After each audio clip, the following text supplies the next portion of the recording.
আইকেস্টাডি force academy. আজকে আমরা উপস্থিত হয়েছি আমাদের ক্লাসরুমে। আমাদের এইবার এসএসসি জিডি কনস্টেবল 2025 যে সমস্ত ছেলেগুলো রিক্রুটমেন্টে সিলেক্টেড পারসন তারা আজকে আমাদের মধ্যে উপস্থিত হয়েছেন। তাদের মধ্যে অনেকেই আছে আমাদের এখানে। তো আমরা আজকে তাদেরকে প্রথমে বরণের মাধ্যমে আমরা অনুষ্ঠান শুরু করব। তো সর্বপ্রথমে আমি আমাদেরকে ডাকবো সেই সুব্রতকে, আমাদের মধ্যে যে বর্তমানে সিআইএসএফ সিলেক্টেড। তো তাকে প্রথমে উত্তরীয় দিয়ে বরণ করবে আমাদের ওয়াসিম স্যার।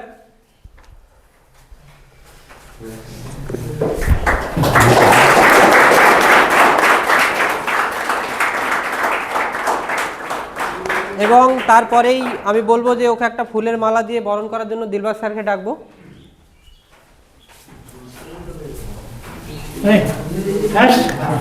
হাত মেলালে ঠিক আছে। তারপরেই আমি আমাদের এখানে ডাকবো আরও একজন সিলেক্টেড পারসন, মহিতোষ কবিরাজ। মহিতোষ এসো, দাঁড়াও, এখানে দাঁড়াও। মহিতোষও আমাদের সিআইএসএফ সিলেক্টেড। অ্যাকচুয়ালি আমাদের যতগুলো ছাত্র ছিল প্রত্যেকেই সিআইএসএফ সিলেক্টেড। ওয়াসিম স্যারকে বলবো উত্তরীয় দিয়ে একটু বরণ করার জন্য।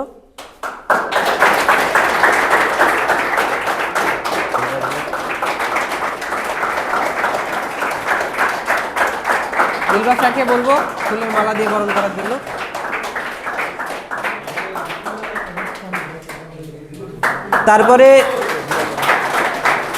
তারপরে আমরা আমাদের মধ্যে ডেকে নেব আমাদেরই গ্রামের ছেলে, আমাদের নদিয়া তথা করিমপুরের কুচাইডাঙ্গা গ্রাম, যেখানে বিগত বছরে কয়েকশোর উপরে মানুষ যারা ডিফেন্সের মধ্যে রয়েছে, সেই নামের লাইনে আরও একজন আমাদের ইয়াসিন খান, সিআইএসএফ সিলেক্টেড পারসন। তালিয়া।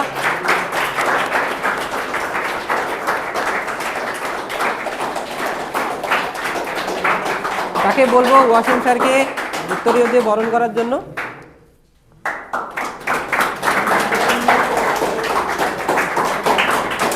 এবং দিলবাগ স্যারকে বলবো ফুলের মালা দিয়ে সম্বর্ধনা জানানোর জন্য। সত্যি আজকে অনেকটা আনন্দের দিন, গর্বের বিষয়। তারপরেই আমাদের মধ্যে উপস্থিত হতে পারেনি, কিন্তু ওর গার্জেন রয়েছে এখানে, যদিও অনেকেই উপস্থিত হতে পারেনি। তো আশিক ইকবাল মালদা, তার বড় দাদা আছে, আমরা ওনাকে রিকোয়েস্ট করবো আমাদের এখানে আসার জন্য।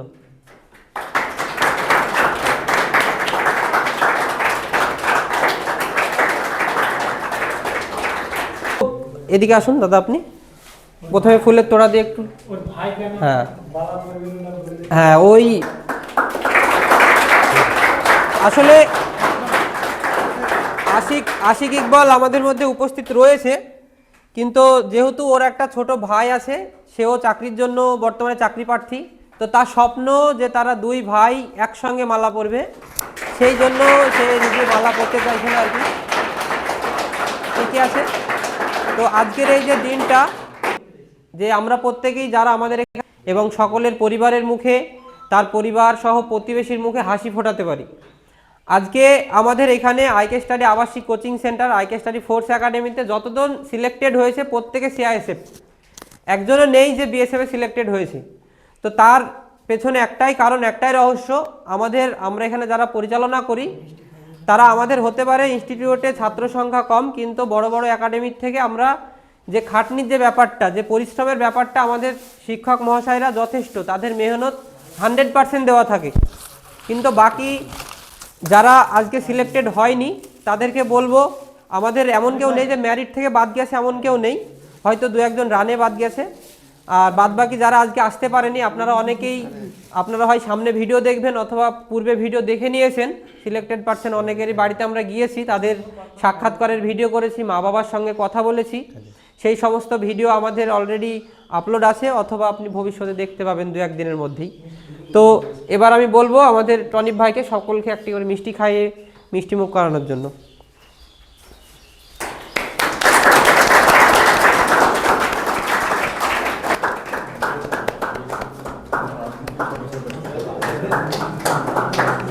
হাততালি হাততালি।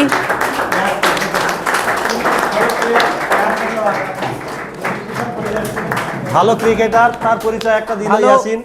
অ্যাকচুয়ালি ইয়াসিন খানের অনেক প্রতিভা, ওর এই লাইনটা প্রথমে স্বপ্ন থাকলেও হয়ে ওঠেনি পারিবারিক চাপের জন্য। তার গল্প আমরা তার মুখ থেকে শুনবো। সে নিঃসন্দেহে একজন ভালো ক্রিকেটার, স্বপ্ন ছিল ভবিষ্যতে বা ফিউচার লাইফে খেলাধুলা করার, যদি চাই করতে পারে, এখনও হয়তো করবে যেহেতু এখন নিজে সাকসেস। তো আমরা একে একে প্রত্যেকের মুখে তাদের জীবনের যে দুঃখজনক, বেদনাজনক বা সব থেকে যে আঘাতপ্রাপ্ত সময়গুলো রয়েছে সেইগুলো শুনবো। তো সর্বপ্রথমে আমি মৈতোষ কবিরাজকে বলবো যে তোমার জীবনের যা ঘটনা বা সাকসেসের মধ্যে 2-1 লাইন ছোট্ট করে 2-1 মিনিটের মধ্যে বলো, যে এই যে সফলতা আজকে কেমন অনুভূতি, জীবনে কি ব্যর্থতা, কোথায় ছিলে, কোথায় থেকে কিভাবে কি হলো, সেটা একটু বলার জন্য রিকোয়েস্ট করব। যখন এই লাইনে আমি প্রথম শুরু করি তখন আমার এসব কোনো কিছু নলেজ ছিল না সেরকম। আমার প্রথম পড়া ইউটিউব থেকে শুরু হয় এবং প্রথমে আমি রানে ফেল করি।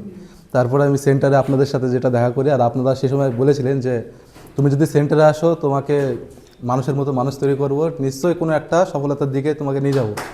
তো আমি এখানে এসেছি, তারপরে যাবতীয় কিছু আমার রান, মাঠ, মেডিকেলে আপনাদের যেসব সাহায্য, যেরকম সাহায্য পেয়েছি, ওইটার জন্য আজকে এই দিনটা আমি দেখতে পাচ্ছি স্যার। অ্যাকচুয়ালি ও যথেষ্ট পরিশ্রমী একজন ছেলে। চাকরি নিজের যোগ্যতাতেই পাই সবাই। আমরা পথ প্রদর্শক, পথ দেখাতে পারি যে এইভাবে পড়লে ভালো হয়, এইভাবে রান করতে হবে। আর আমরা যেখানে তুমি ক্লান্ত হয়ে থেমে যাবে তারপরে যতটুকু সেইটুকু আমরা হেল্প করি।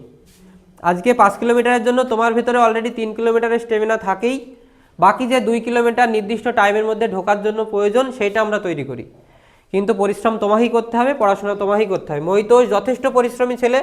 আমরা দেখেছি ও যখন রান করতো বাড়িতে থাকাকালীনও এমন দিন হয়েছে হয়তো সেন্টারে নেই, সে বাড়িতে আসে, কিন্তু যখন সে রানের জন্য আমরা বলে রেখেছি ও নির্দিষ্ট সময়ে রানে প্রেজেন্ট হয়েছে। আচ্ছা, তারপরেই বলবো আমাদের মধ্যে উপস্থিত আছে সিআইএসএফ সিলেক্টেড সুব্রত। সুব্রতকে যেদিন আমি প্রথম দেখি সেদিনই দেখে মনে হচ্ছিল যে চাকরি ফৌজিম্যান লাগছিল। তো যাই হোক, আজকে সুব্রত একজন রিয়েল ফৌজি, তো তার জন্য হাততালি হোক। তো এবার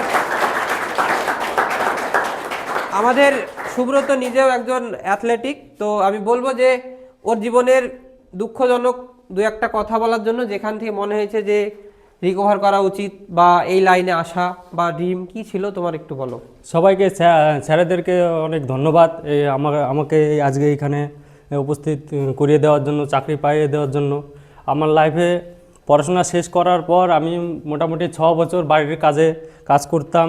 তারপর থেকে আমার ভেতরে একটা ইচ্ছা জাগলো যে আমাকে চাকরি করতে হবে। তারপরে আমার জার্নি 2023 থেকে এই 2025 পর্যন্ত। প্রথম জিডি দিয়েছিলাম, সেইখানে মাঠ করতে পারিনি, তার জন্য হয়তো আমার হয়নি। তারপর আমি নদিয়া ডিস্ট্রিক্টের আইকি স্টাডিতে এখানে স্যারেদের সঙ্গে যোগাযোগ করলাম। তারপরে এখানে আসার পরে এখান থেকে স্যারেদের হাত ধরে পড়াশোনা শিখে মাঠ করে তারপরে আজকে এখানে আমি পৌঁছাতে পেরেছি স্যারেদের জন্য। তাই স্যারেদেরকে আরও একবার অনেক ধন্যবাদ।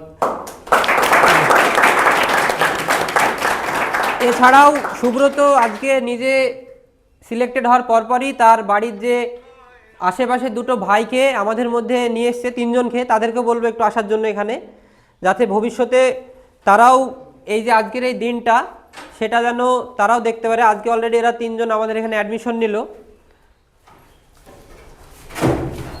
আচ্ছা, তো হতে পারবে তো সুব্রতর মতন? চেষ্টা করবো না, অবশ্যই স্যার তাই বলতে হবে। এখন থেকেই মনের মধ্যে কনফিডেন্স রাখতে হবে, এখন থেকেই ভাবনা চিন্তায় রাখতে হবে যে আমি একজন ফৌজি মানুষ। প্রথমে হচ্ছে যে ডিসিপ্লিন সেইভাবে তৈরি করতে হবে নিজেকে।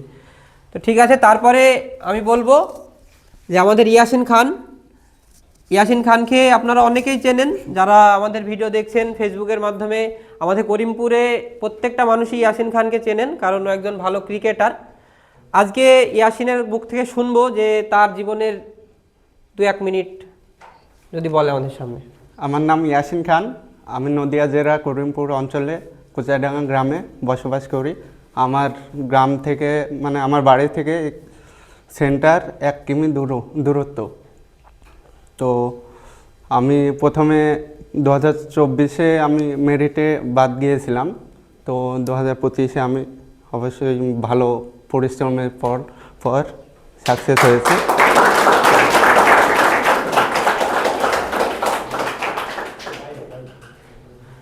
তো অ্যাকচুয়ালি যারা ব্যর্থ হওয়ার পরে মন ভাঙে বা মন ভেঙে যাওয়ার পরে বাইরে চলে যায়, তাদের জন্য একটা উদ্দেশ্য, তাদের জন্য একটা বার্তা।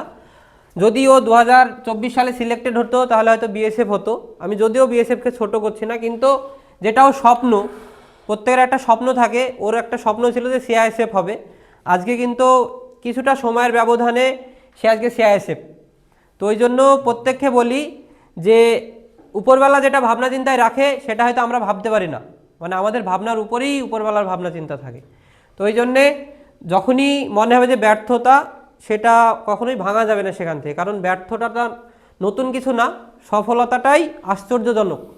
কারণ জীবনে সফল একবার হতে হবে, সারা জীবন 5 বার ব্যর্থ হলেও সেটা সমস্যা নেই, কিন্তু জীবনে একবার সফল হতে হবে। তারপরেই আমাদের মধ্যে আমাদের বড় ভাই উপস্থিত আছে, মালদা থেকে এসছে উনি। আজকে আপনার ভাই সে আছে, খুবই খুশি। আচ্ছা, আমাদের মধ্যে একটু আসবে তুমি। এই যে তহিদুরকে দেখছেন, যেদিন ওর ভাই মোটামুটি সিলেক্ট হওয়ার মোটামুটি আমরা একটা সম্ভাবনা পাই, তখনই আশিক বলে স্যার আমার এই ভাইটাকেও আপনাদের দায়িত্বে দিলাম, তাকেও চাই যে আপনারা আমার মতন আমাকে যেভাবে সাহায্য করেছেন সেভাবে সাহায্য করবেন। তো আজকে বলো তহিদুর, পড়াশোনা কেমন চলছে? পড়াশোনা হচ্ছে, হবে তো এই বোর্ডে? ভাগ্যে থাকলে ইনশাল্লাহ হবে। হ্যাঁ, যাক, চেষ্টা আছে, যথেষ্ট চেষ্টা আছে।